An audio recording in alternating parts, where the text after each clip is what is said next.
साबळेंचं एक खूप गोड ओळी येते. शाहीर साबळे असं म्हणतात, मराठीचा मळवट पुसला उरली ती टिकली. मळवट माहिती आहे ना तुम्हाला? म्हणजे आता आमच्या मुंबईकडून आलेल्या स्त्रियांना कितपत माहिती असेल मला माहित नाही, पण वारीत चालणाऱ्या आमच्या आजींना सगळ्यांना मळवट माहिती आहे. कपाळाचे केस ते भुवया इथपर्यंतचा सगळाचा सगळा भाग कुंकुवानं भरून काढणं म्हणजे मळवट भरणं. आता मळवट तर गेलाच, आमच्या नशिबातून कुंकूही गेलं, आता राहिली ती फक्त टिकली.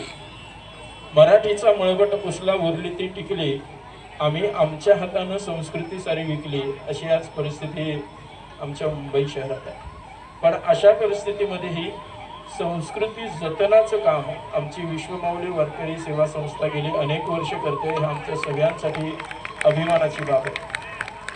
डॉक्टर लोकांनी 2-3 दिवस वारीत चालावं हे खूप अभिमानाचं आहे. या सगळ्या डॉक्टर लोकांसाठी एकदा जोरदार टाळ्या वाजल्या पाहिजे.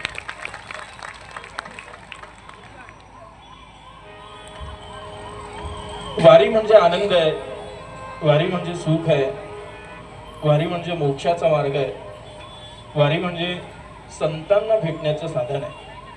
वारीत का यावं याची बरीच वेगवेगळी उत्तर देता येतील, पण मला वाटतं वारीत यावं कारण वारीत संत आहेत, आपल्या सगळ्यांना भेटतात. वारी ही समानता शिकवते. वारीमध्ये कोणीही लहान नाही, वारीमध्ये कोणीही मोठं नाही.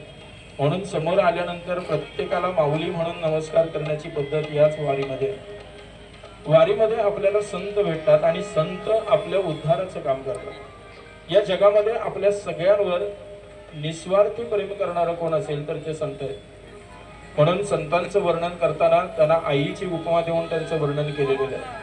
ऐशी कळवळ्याची जाती करी लाभा विनप्रीती, लेकुराची हित वाहे माऊलीचे चित्त, ऐशी कळवळ्याची जाती करी लाभा विनप्रीती. ज्ञानेश्वर महाराजांना माऊली म्हणतात ते याच्याकरताच की आपल्या प्रत्येकाची आईच्या मायेने काळजी घेणारा देव आहे. खरं तर आपला उद्धार इथं बसलेल्यापैकी कोणाचाही उद्धार